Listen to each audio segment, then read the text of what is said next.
ओम शांति। कल हम सब ने बाबा मिलन की किया मुरली सुनी।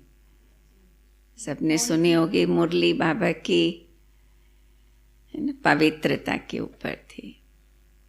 पवित्रता माना हर प्रकार की पवित्रता। थोड़े दिन पहले भी हमने रिवाइज कोर्स की मुरली सुनी थी, पवित्रता का महत्व। आज भी हम बाबा के अव्यक्त महावाक्य सुनेंगे। अव्यक्त महावाक्य रिवाइज कोर्स की तारीख है 25/10/1987। तो आज की मुरली है 4 बातों से न्यारे बनो।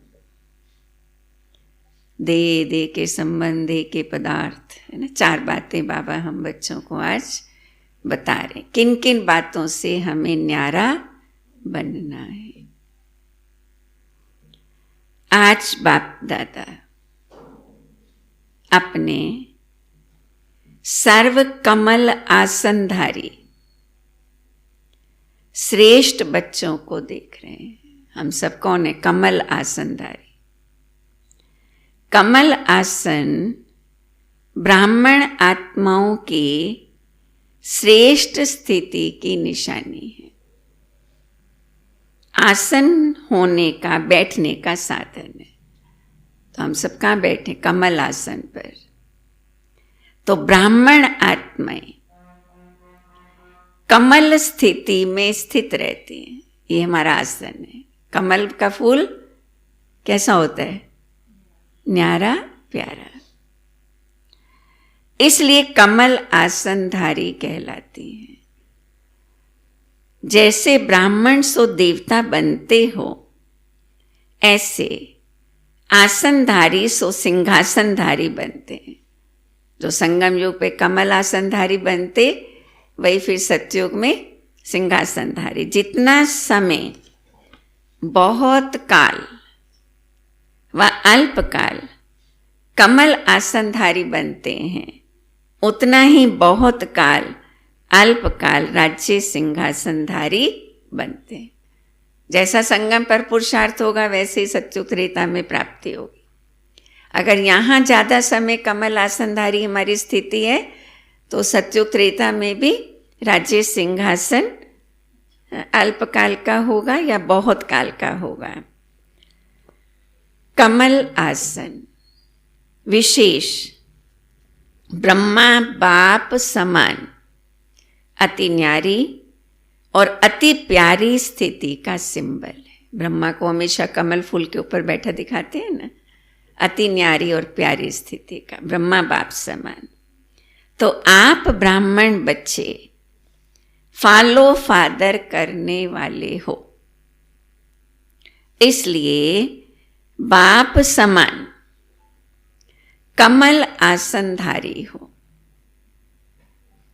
अति न्यारे की निशानी है वो बाप और सर्व परिवार के अति प्यारे बनेंगे। न्यारे की निशानी क्या है? वो बाबा के भी प्यारे और सर्व ब्राह्मण परिवार के भी प्यारे होंगे। न्यारापन अर्थात चारों ओर से न्यारा। अब किस किस बात से न्यारा बनना है, वो बाबा हम बच्चों को बता रहे हैं। 4 बातों से न्यारा। पहला, अपने देह भान से न्यारा। देह भान से न्यारा। जैसे साधारण दुनियावी आत्माओं को चलते फिरते, हर कर्म करते स्वतः और सदा देह का भान रहता ही है ना। बॉडी कॉन्शियस में रहते हैं ना सभी, नेचुरल रहता है। मेहनत नहीं करते कि मैं देह हूं, ना चाहते भी सहज स्मृति रहती ही है। ऐसे कमल आसनधारी ब्राह्मण आत्माएं भी इस देह भान से स्वतः ही ऐसे न्यारे रहें जैसे अज्ञानी आत्म अभिमान से न्यारे हैं। जैसे अज्ञानी आत्माएं आत्म अभिमान से न्यारे हैं, हम ऐसे देह अभिमान से न्यारे रहे। हैं ही आत्माभिमानी। शरीर का भान अपनी तरफ आकर्षित न करे। जैसे ब्रह्मा बाप को देखा चलते फिरते फरिश्ता रूप व देवता रूप स्वतः ही स्मृति मेरा। ब्रह्मा बाबा की स्थिति क्या थी? फरिश्ता सो देवता की स्थिति। चलते फिरते भी सभी को ये अनुभव होता था बाबा से। ऐसी हमारी स्थिति रही। ऐसे नेचुरल देही अभिमानी स्थिति सदा रहे, इसको कहते हैं देहे भान से न्यारे। देहे भान से न्यारा ही परमात्मा प्यारा बन जाता है। देहे भान से न्यारा ही परमात्मा प्यारा बन जाता है। तो पहला न्यारापन देहे भान से न्यारापन। दूसरा, और किससे न्यारा चाहिए? इस देह के जो सर्व संबंध हैं, दृष्टि से, वृत्ति से, कृति से, उन सब से न्यारा। देह भान से न्यारा, देह के संबंधों से न्यारा। देह का संबंध देखते हुए भी स्वतः ही आत्मिक स्मृति देही संबंध स्मृति में रहे। इसलिए दीपावली के बाद भैया दूज मनाया ना, भैया दूज मना। देह के संबंधों को देखते हुए भी ये भी आत्मा है। मेरा बच्चा है, मेरा पति है, मेरा घर है, ये नहीं, ये भी आत्मा है। जब चमकता हुआ सितारा व जगमगाता अविनाशी दीपक बन जाते हो तो भाई भाई का संबंध हो जाता है। आत्मा के नाते भाई भाई का संबंध और साकार ब्रह्मावंशी ब्राह्मण बनने के नाते से बहन भाई का श्रेष्ठ शुद्ध संबंध स्वतः ही स्मृति में रहता है। किसी को भी देखें, दैहिक संबंधों को भी, ये भी आत्मा रूप में भाई भाई है। और जो बाबा के ब्राह्मण बच्चों को देखें तो भी यही देखें कि ये भी साकार ब्रह्मावंशी ब्राह्मण कुलभूषण है। आत्मा के नाते भाई भाई का संबंध और साकार ब्रह्मावंशी बनने के नाते बहन भाई का श्रेष्ठ शुद्ध संबंध स्वतः स्मृति में रहता है। तो न्यारापन अर्थात देह और देह के संबंध से न्यारा। पहला देह भान से न्यारा, फिर देह के संबंधों से न्यारा। तीसरा, देह के विनाशी पदार्थों से भी न्यारापन। अगर कोई पदार्थ किसी भी कर्म इंद्रिय को विचलित करता है, अर्थात आसक्ति भाव उत्पन्न होता है, तो वो न्यारापन नहीं रहता है। पदार्थों में फंस जाते हैं ना कई बार, वस्तुओं में, वैभवों में, तो ये भी न्यारापन नहीं है। आकर्षित नहीं करे, भले वो पदार्थ का हम उपयोग कर रहे हैं, लेकिन वो आकर्षित ना करे। अगर आकर्षित करता है, मन आसक्ति हो गई, फिर तो उसको न्यारापन नहीं कहेंगे। संबंध से न्यारा फिर भी सहज हो जाते हैं, लेकिन सर्व पदार्थों की आसक्ति से न्यारा, अनासक्त बनने में रायल रूप की आसक्ति रह जाती है। कई बार हम संबंधों को छोड़ देंगे लेकिन पदार्थों में फंस जाएंगे, है ना। कईयों का स्वभाव ऐसा होता है, व्यक्ति का महत्व नहीं है, वस्तुओं का महत्व ज्यादा हो गया। अभी आजकल ये है समस्या सबके सामने, वस्तुओं में फंस गए, वैभवों में फंस गए, पदार्थों में। तो देह के संबंध छूट जाएंगे, लेकिन पदार्थ का आकर्षण नहीं छूटता है। सुनाया था ना, आसक्ति का स्पष्ट रूप इच्छा है। इसी इच्छा का सूक्ष्म महीन रूप है अच्छा लगना। इच्छा नहीं है लेकिन अच्छा लगता है। ये महीन रूप अच्छा के बदले इच्छा का रूप भी ले सकता है। ये बाबा ने पहले भी मुरलियों में समझा। कहते हैं बाबा ये चीज मुझे अच्छी नहीं लग, इच्छा नहीं है लेकिन अच्छा लगता है। अच्छा लगना माने ही उसमें आसक्त है, आकर्षण है। तो इस बात की भी अच्छी रीति चेकिंग करो। ये पदार्थ अर्थात अल्पकाल सुख के साधन आकर्षित तो नहीं करते हैं। पदार्थ जो अल्पकाल का सुख देने वाले हैं वो आकर्षित तो नहीं करते हैं। कोई भी साधन समय पर प्राप्त ना हो तो सहज साधना अर्थात सहज योग की स्थिति डगमग तो नहीं होती है। साधनों के आधार पर तो साधना नहीं है। साधन नहीं है तो साधना की स्थिति डगमग हो जाए। एक अपना गीत भी बना हुआ है ना, साधन और सुविधाओं की शैया पे न सो जाना। ये तो आकर्षण है। भले बाबा कहते साधन है, लेकिन उसमें आकर्षण अवश्य में ना हो जाए, स्थिति में हलचल ना हो। कोई भी साधन के वश आदत से मजबूर तो नहीं होते हो। अपने को देखो, ये अपनी चेकिंग खुद सूक्ष्म में करनी है। क्योंकि ये सर्व पदार्थ अर्थात साधन प्रकृति के साधन, और आप तो प्रकृतिपति अर्थात प्रकृति के आधार से न्यारे कमल आसनधारी ब्राह्मण हो। माया जीत के साथ साथ प्रकृति जीत भी बनते। तो इस प्रकृति जीत स्थिति बनानी है। जैसे माया जीत बनते हो ऐसे प्रकृति जीत।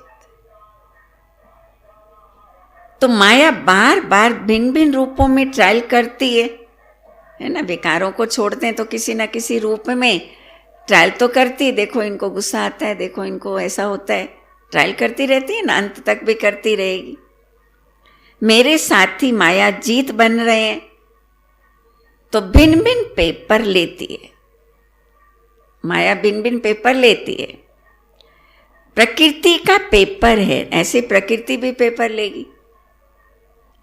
माया जीत प्रकृति जीत बनना है। प्रकृति का पेपर है साधनों द्वारा आप सभी को हलचल में लाना। जैसे पानी, अभी ये कोई बड़ा पेपर नहीं आया है ना, पानी की कमी, ये कोई बड़ा पेपर नहीं है, लेकिन पानी से बने हुए साधन, अग्नि द्वारा बने हुए साधन, ऐसे हर प्रकृति के तत्वों द्वारा बने हुए साधन मनुष्य आत्माओं के जीवन का अल्पकाल के सुख का आधार है। तो ये सब तत्व पेपर लेंगे। अभी तो सिर्फ पानी की कमी हुई है तो हलचल तो नहीं आए। पानी की कमी मधुबन में हो जाती है ना, भाई अनाउंसमेंट होती है पानी ध्यान से खर्च करो। पहले ऊपर बाबा आते थे जब ओम शांति भवन में, नीचे शांतिवन बनाया किस लिए था, भाई पानी की कमी थी ना, रोज पूरी रात टैंकर चलते थे, नीचे से जाता था पानी ऊपर। तो अभी तो सिर्फ पानी की कमी हुई है, लेकिन पानी द्वारा बने हुए पदार्थ जब प्राप्त नहीं होंगे तो असली पेपर उस समय होगा। ये प्रकृति द्वारा पेपर भी समय प्रमाण आने ही हैं। इसलिए देह के पदार्थों की आसक्ति व आधार से भी निराधार अनासक्त होना है। किसी भी चीज का आधार नहीं, निराधार बनना है। अभी तो सब साधन अच्छी तरह से प्राप्त है, कोई कमी नहीं है, लेकिन साधनों के होते, साधनों को प्रयोग में लाते योग की स्थिति डगमग ना हो। साधन सुविधाओं में इतना फंस गए हैं, डल्लभ के गद्दे पे सो रहे हैं, एसी कूलर चल रहा है, इतनी अच्छी नींद आ गई, बस अमृत वेला किया ही नहीं, बाबा से गुड मॉर्निंग की नहीं, फंस गए उसमें। ये ना हो, योग की स्थिति हलचल में ना आए, डगमग ना हो। योगी बन प्रयोग करना, इसको कहते हैं न्यारा। राजा जनक की तरह 56 प्रकार के भोजन करते हुए भी नहीं, महलों में रहते हुए भी नहीं रहते, लिप्तता नहीं है। जनक का मिसाल किसके लिए है? हमारे लिए ना। प्रयोग करते हुए न्यारा,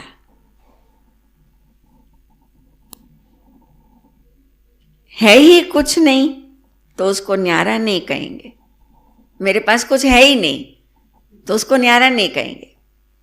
मेरे पास सब कुछ है लेकिन फिर भी लगाव नहीं है, आसक्ति नहीं है। होते हुए निमित्त मात्र अनासक्त रूप से प्रयोग करना, चाहे गाड़ी है, चाहे मकान है, चाहे मोबाइल है, चाहे और सुख सुविधाओं के साधन है, अनासक्त रूप से प्रयोग करना।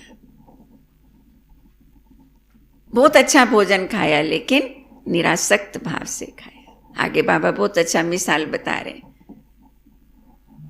इच्छा व अच्छा होने के कारण नहीं यूज करना। मेरी इच्छा है या मेरे को अच्छा लगता है, ये चेकिंग जरूर करो। जहां इच्छा होगी फिर भल कितनी भी मेहनत करेंगे लेकिन इच्छा अच्छा बनने नहीं देगी। इच्छा अच्छा बनने नहीं देगी। पेपर के समय मेहनत करने में ही समय बीत जाएगा। आप साधना में रहने का प्रयत्न करेंगे और साधन अपनी तरफ आकर्षित करेंगे। अगर उसमें आसक्त होंगे तो, और नहीं है आसक्त तो फिर अच्छी साधना हो जाएगी।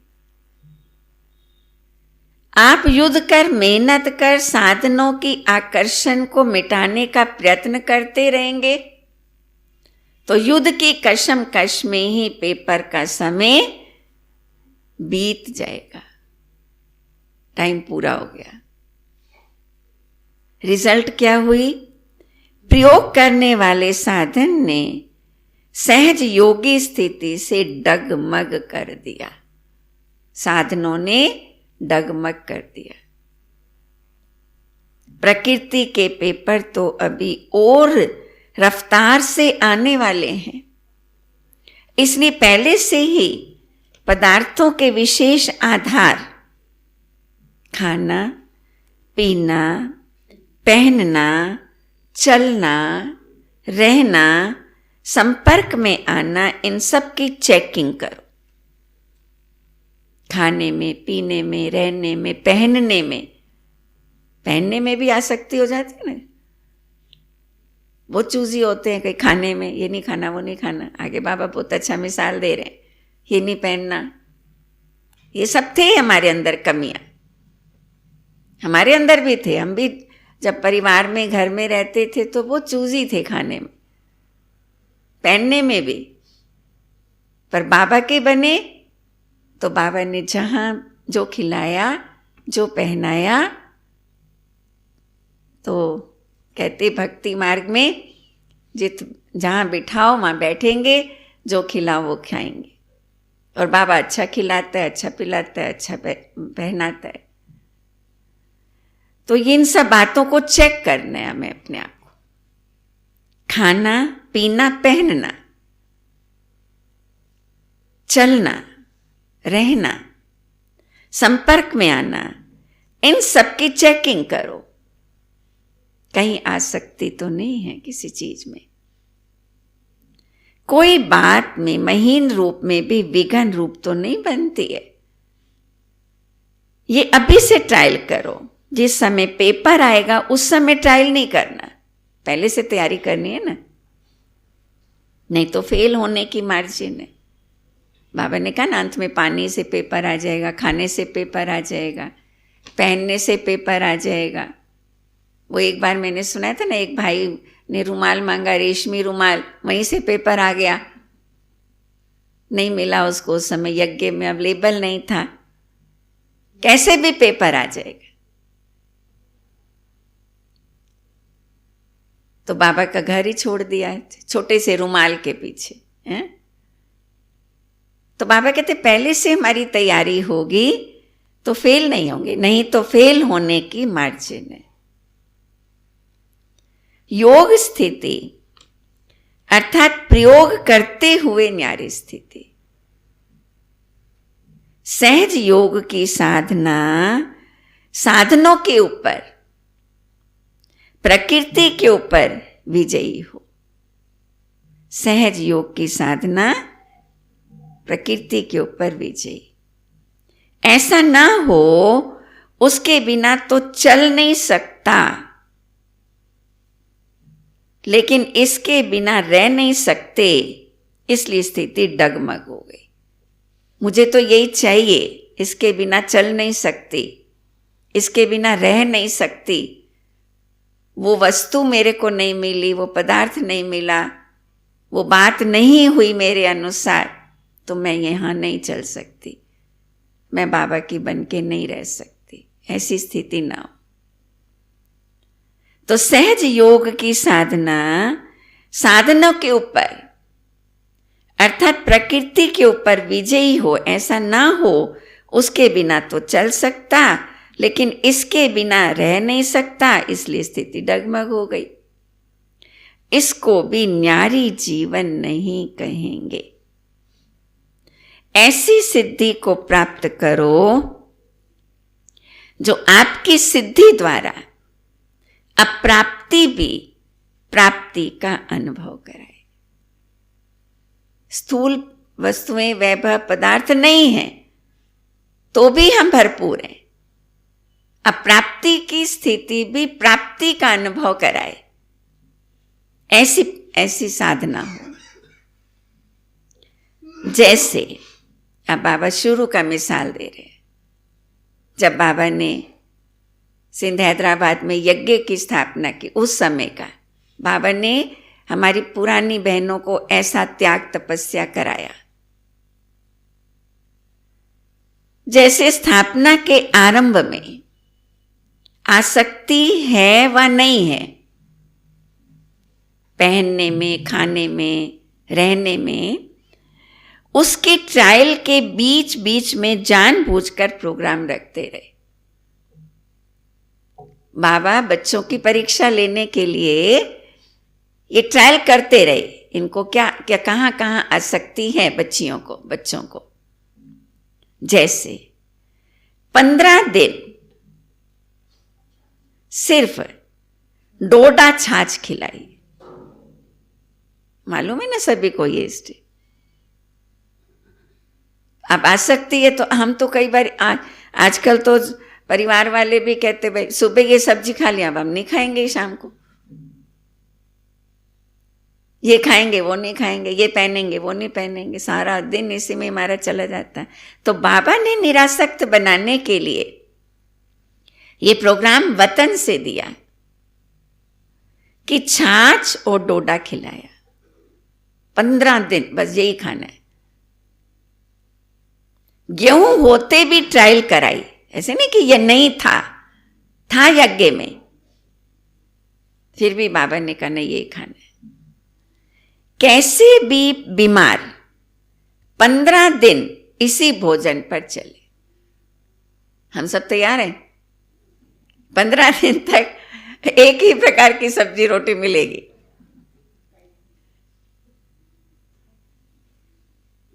कोई भी बीमार नहीं हुआ, कोई बीमार नहीं हुआ। दम्मा की तकलीफ वाले भी ठीक हो गए। अब दम्मा के पेशेंट वालों के लिए तो छाछ में ना होती ना, भी ठंडी चीज नहीं लेनी है, लेकिन उनको भी बाबा ने कहा तुम्हें ये लेने, उन्होंने भी खाया, बीमार नहीं हुए। निश्चय था। आगे सुनो बाबा की निश्चय की बातें। नशा था कि बाप दादा ने प्रोग्राम दिया है ना, बाबा ने प्रोग्राम दिया है ना। जब बाबा ने प्रोग्राम दिया है तो मेरा नुकसान हो ही नहीं सकता है, बीमारी आ नहीं सकती। निश्चय था तो निश्चय में भेजे। जब भक्ति में कहते विष भी अमृत हो गया, ये तो छाछ थी, है ना। मीरा का मिसाल आता है ना।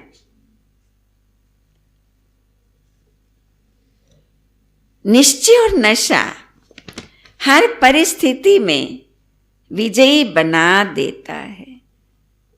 निश्चय और नशा। तो ऐसे पेपर भी आएंगे, आएंगे। सूखी रोटी भी खानी पड़ेगी। अभी तो साधन है, ठीक है, लेकिन कभी ऐसा समय आ जाएगा तो बाबा ने उस दिन भी कहा मुरली में कि दाल रोटी से भी इतनी ताकत मिल जाएगी, हैं, जो बड़े बड़े शाहूकारों को इतना प्रकार की वैरायटी खाते हुए भी नहीं मिलेगी। बाबा के बच्चे खाते कैसे हैं? साधारण ही है ना। बाबा ने यज्ञ का सिस्टम ये रचा है। सेंटरों में देखो, मधुबन में देखो, बाबा के ब्राह्मण बच्चे भी अपने परिवारों में बस भोग लगा के खाते, प्रसाद बन जाता, ताकत आ जाती है। कहेंगे दांत नहीं चलते, हजम नहीं होता, लेकिन उस समय क्या करेंगे? जब निश्चय नशा योग की सिद्धि होती, की शक्ति होती है, तो सूखी रोटी भी नरम रोटी का काम करेगी। सुना? निश्चय और नशा। परेशान नहीं करेगी। आप सिद्धि स्वरूप की शान में रहो तो कोई भी परेशान नहीं कर सकता है। जब हठ योगियों के आगे शेर बिल्ली बन जाता, सांप खिलौना बन जाता, आप सहज राज योगी सिद्धि स्वरूप आत्माओं के लिए ये कोई बड़ी बात नहीं है। तो आराम से यूज करो, लेकिन समय पर धोखा ना दें, ये अपनी चेकिंग करो। बाबा साधनों को यूज करने के लिए मना नहीं करता है, यूज करो, लेकिन नहीं हो साधन तो अपनी स्थिति हलचल में ना आ जाए। चेक करो, परिस्थिति स्थिति को नीचे ना ले आए। देह के संबंध से न्यारा होना सहज है, लेकिन देह के पदार्थों से न्यारा होना, इसमें बहुत अच्छा अटेंशन चाहिए। देह के संबंधों में कभी कभी हो जाता है, बहू ऐसी है, सास ऐसी है, बच्चा ऐसा निकल गया, कुछ हो गया, तो वहां से जल्दी न्यारे हो जाते हैं और साधनों में फिर फंस जाते हैं। तो वही बाबा कह रहे, देह के संबंधों से फिर भी न्यारे हो जाएंगे, लेकिन साधनों में भी ना हो, ना फंसे। चौथी पॉइंट, ठीक है, देह भान से न्यारा, देह संबंधों से न्यारा। तीसरा बाबा ने बताया देह के पदार्थों से न्यारा, और चौथा पुराने स्वभाव संस्कार से न्यारा बनना है। पुरानी देह के स्वभाव और संस्कार भी बहुत कड़े हैं। माया जीत बनने में ये भी बड़ा विघन रूप बनते हैं। कई बार बाप दादा देखते हैं, पुराना स्वभाव संस्कार रूपी सांप खत्म भी हो जाता, लेकिन लकीर रह जाती है, जो समय आने पर बार बार धोखा दे देती है। सांप तो मर गया, लेकिन लकीर रह गई। वो लकीर भी धोखा देती है, थोड़ा सा कहीं ना कहीं अंश मात्र में वो संस्कार रह जाता है पुराना। ये कड़े स्वभाव संस्कार कई बार इतना माया के वशीभूत बना देते हैं जो रॉन्ग को रॉन्ग समझते ही नहीं। मैं गलत हूं ये नहीं समझते। महसूसता शक्ति समाप्त हो जाती है। इससे न्यारा होना, इसकी भी चेकिंग अच्छी तरह से चाहिए। जब महसूसता शक्ति समाप्त हो जाती है तो फिर क्या होता? एक झूठ के पीछे 1000 झूठ अपनी बात को सिद्ध करने के लिए बोलने पड़ते। इतना परवश हो जाते। अपने को सत्य सिद्ध करना ये भी पुराने संस्कार के वशीभूत होने की निशानी। मैं ही सच हूं। एक है यथार्थ बात स्पष्ट करना, दूसरे हैं अपने को जिद से सिद्ध करना। एक है भाई जो बात जैसी है वैसे अपने को स्पष्ट करना, और एक जिद के कारण अपने को सिद्ध करना। तो जिद से सिद्ध करने वाले कभी सिद्धि स्वरूप नहीं बन सकते हैं। ये भी चेक करो, ये जिद का संस्कार तो नहीं है मेरे अंदर, कि पुराना स्वभाव संस्कार अंश मात्र भी छिपे हुए रूप में रहा हुआ तो नहीं है। समझा? तो 4 बातों से न्यारापन। चौथा पॉइंट बाबा ने बताया, पुराने स्वभाव संस्कार से न्यारा। इन 4 बातों से जो न्यारा जो है उसको कहेंगे बाप का प्यारा और परिवार का प्यारा। ऐसे कमल आसनधारी बने हो, इसी को ही कहेंगे फॉलो फादर। ब्रह्मा बाप भी कमल आसनधारी बने तब नंबर 1 बाप के प्यारे बने, ब्राह्मणों के प्यारे बने, चाहे व्यक्त रूप में चाहे अव्यक्त रूप में। अभी भी हर एक ब्राह्मण दिल से क्या कहता है, क्या निकलता बाबा के बच्चों के दिल से? हमारा ब्रह्मा बाबा। क्यों हमें ब्रह्मा बाबा इतना प्यारा लगता? न्यारा बनना ना। बाबा के चित्रों से भी दूर होने की दिल कहाँ होती? देखते ही रहे, देखते रहे। दिल कहे बाबा तुझे देखते ही रहे। इतना प्यारा लगता है क्योंकि न्यारा बनना। ये नहीं अनुभव करते कि हमने तो साकार में नहीं देखा। किसी को लगता है हमने नहीं देखा, हम तो बाबा तो हमारे सामने ही है, ऐसा अनुभव होता। नेत्रों द्वारा देखा, अनुभव किया, इसलिए हर ब्राह्मण के दिल से निकलता मेरा ब्रह्मा बाबा। तो बाबा ने एक मुरली में पूछा था ना, किससे प्यार है? ब्रह्मा बाबा से, शिव बाबा से। दोनों से ही है ना। न ब्रह्मा से कम है न शिव बाबा से कम है। तो दिल से निकलता मेरा ब्रह्मा बाबा। ये प्यारेपन की निशानी है। चारों ओर के न्यारेपन ने विश्व का प्यारा बना दिया। तो ऐसे ही चारों ओर के न्यारे और सर्व के प्यारे बनो। समझा? अच्छा, गुजरात समीप रहता है। गुजरात के भाई बहन बाबा के सामने आए हुए हैं, तो फॉलो करने में भी समीप बनना है ना। माउंट के सबसे नज़दीक एक राजस्थान और एक गुजरात, तो स्थिति भी अपनी बाप समान समीप बनानी है। स्थान और स्थिति दोनों में समीप बनना, यही विशेषता है। बाप दादा तो सदा बच्चों को देख हर्षित होते हैं।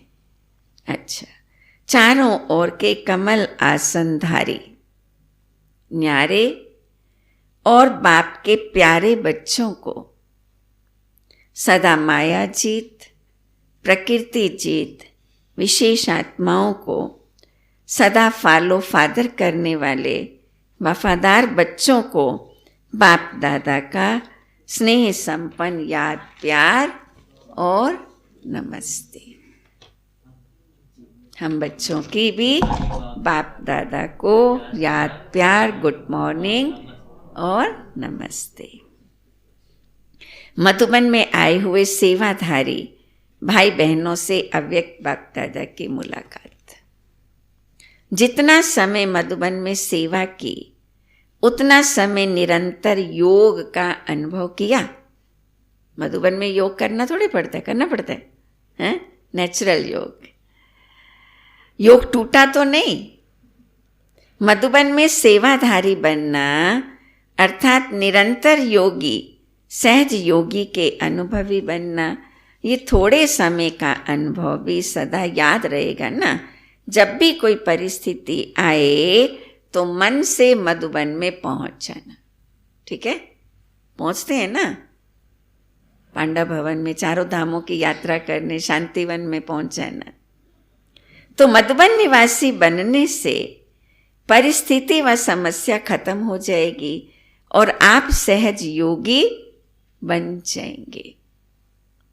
सदैव अपने इस अनुभव को साथ रखना, तो अनुभव याद करने से शक्ति आ जाएगी। सेवा का मेवा अविनाशी है। अच्छा, ये चांस मिलना भी कम नहीं है, बहुत बड़ा चांस मिला, मधुबन में सेवा का चांस मिला। सेवाधारी अर्थात बाप समान निमित्त बनने वाले और निर्माण रहने वाले। सेवा में कौन सा भाव हो? मैं कर रही हूं सेवा, नहीं, मैं तो निमित्त हूं। निर्माण भाव, निर्माणता ही सबसे श्रेष्ठ सफलता का साधन है। कोई भी सेवा में सफलता का साधन नम्रता भाव है। तो इन्हीं विशेषताओं से सेवा की। किस भाव से सेवा करो? नम्रता से, निर्माणता से, निमित्त भाव से, है ना। हमारी दादी जी ने ये स्लोगन दिया, निमित्त निर्माण निर्मल। इस भाव से सेवा की। ऐसी सेवा में सदा सफलता भी है और सदा मौज भी है। संगम युग की मौज मनाई, इसलिए सेवा नहीं लगी। काम बहुत होता है ना सेवा में, तो बहुत कुछ करना पड़ता है, लेकिन मौज है। सेवा नहीं है, मौज है। जैसे कोई मल्ल युद्ध करते हैं तो अपनी मौज से खेल समझ के करते हैं ना, उसमें थकावट व दर्द नहीं होता है, क्योंकि मनोरंजन समझ कर करते हैं, मौज मनाने के लिए करते हैं। ऐसे ही अगर सच्चे सेवाधारी की विशेषता से सेवा करते हो तो कभी थकावट नहीं हो सकती है, समझा। सदा ऐसे ही लगेगा जैसे सेवा नहीं लेकिन खेल कर रहे हैं, सेवा नहीं खेल कर रहे। तो कोई भी सेवा मिले, इन दो विशेषताओं से सफलता को पाते रहना, इससे सफलता स्वरूप बन जाएंगे। निमित्त भाव से, निर्माण भाव से, नम्रता। दूसरा ग्रुप, सच्ची तपस्या सदा के लिए सच्चा सोना बना देती है। तपस्या से क्या होगा, है ना, अलाई निकल जाएगी, सच्चा सोना बन जाएंगे, जिसमें जरा भी मिलावट नहीं। तपस्या सदा हरेक को ऐसा योग्य बनाती है जो प्रवृत्ति में भी सफल और प्रारब्ध प्राप्त करने में भी सफल। ऐसे तपस्वी बने हो। तपस्या करने वालों को राजयोगी कहते हैं। तो आप सभी कौन हो? राजयोगी हो। कभी किसी भी परिस्थिति में विचलित होने वाले तो नहीं हो। सदा अपने को इस रीति से चेक करो। चेक करने के बाद चेंज करो अपने को। सिर्फ चेक करने से भी दिल शिकस्त हो जाएंगे, मेरे में ये कमी है, मेरे में ये कमी है, मेरे, इसलिए चेंज भी करो अपने को, परिवर्तन करो। सोचेंगे हमारे में ये कमी है, ये भी कमी है, पता नहीं ठीक होगा या नहीं करो होगा, तो चेक भी करो और चेक के साथ साथ चेंज भी करो। कई बार हम अपनी गलती को, अपनी कमजोरी को चेक कर लेते हैं, चेंज नहीं करते हैं। समझो कमजोर बन गए, समय चला गया, लेकिन समय प्रमाण कर्तव्य करने वालों की सदा विजय होती है। तो सभी सदा विजयी श्रेष्ठ आत्माएं हो। सभी श्रेष्ठ हो या नंबरवार हो। अगर नंबर पूछे कि किस नंबर वाले हो, तो सब नंबर 1 कहेंगे, लेकिन ये नंबर कितने होंगे, 1 या अनेक। फर्स्ट नंबर तो सब नहीं कहेंगे, लेकिन फर्स्ट डिवीजन में तो आ सकते हैं ना, ठीक है। पोजीशन वाले कम होंगे, डिवीजन में तो बहुत सारे हो सकते हैं। फर्स्ट नंबर 1 होगा, लेकिन फर्स्ट डिवीजन में तो बहुत आएंगे, इसलिए फर्स्ट नंबर बन सकते हो। राज गद्दी पर 1 बैठेगा, लेकिन और साथी भी तो होंगे ना। गद्दी पे तो 1 होगा, लेकिन उसके और सहयोगी साथी भी होंगे ना, फर्स्ट डिवीजन वाले। तो रॉयल फैमिली में आना भी राज्य अधिकारी बनना है। राज्य फैमिली में आना, राज्य अधिकारी बनना है। तो फर्स्ट डिवीजन अर्थात नंबर 1 में आने का पुरुषार्थ करो। अभी तक कोई भी सीट सिवाय 2-3 के फिक्स नहीं हुई है। एक मम्मा बाबा की सीट फिक्स है, बस फर्स्ट लक्ष्मी नारायण फिक्स है, सेकंड, थर्ड, फोर्थ तो कोई फिक्स नहीं हुई है, इसलिए रेस चल रही है। कोई भी सीट ले सकते हो, फिक्स नहीं हुई है। अभी जो चाहे, जितना पुरुषार्थ करना चाहे कर सकता है। बाप दादा ने सुनाया था कि अभी लेट हुई है, लेकिन टू लेट नहीं हुई है। इसलिए सभी को आगे बढ़ने का चांस है,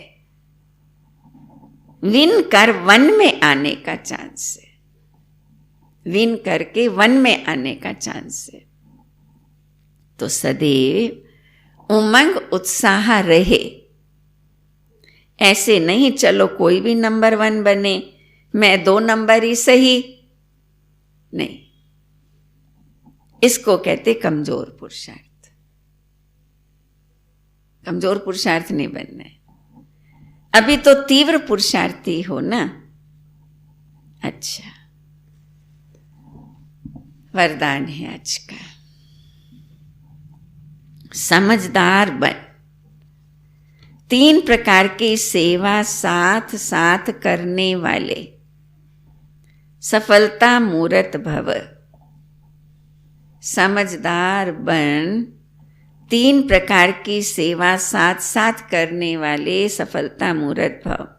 वर्तमान समय के प्रमाण मनसा, वाचा और कर्मणा, तीनों प्रकार की सेवा साथ साथ चाहिए। वाणी और कर्म के साथ मनसा, शुभ संकल्प और श्रेष्ठ वृत्ति द्वारा सेवा करते रहो। वाणी से भी सेवा करो, कर्मणा सेवा करते हो तो मनसा सेवा भी साथ साथ करते रहो, तो फलीभूत हो जाएंगे, तो फल फलीभूत हो जाएगा। क्योंकि वाणी में शक्ति तब आती है जब मनसा शक्तिशाली हो, नहीं तो बोलने वाले पंडित के समान हो जाते हैं।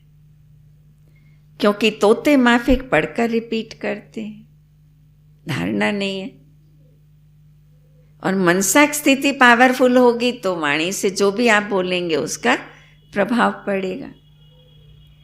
तो ज्ञानी अर्थात समझदार तीनों प्रकार की सेवा साथ साथ करते और सफलता का वरदान प्राप्त कर लेते हैं। तो समझदार बन, तीनों प्रकार की सेवा साथ साथ करने वाले सफलता मूर्त भव। स्लोगन है, अपने बोल, कर्म और दृष्टि से शांति, शक्ति का अनुभव कराना ही महान आत्माओं की महानता है। अपने बोल, कर्म और दृष्टि से शांति, शक्ति व खुशी का अनुभव कराना ही महान आत्माओं की महानता है।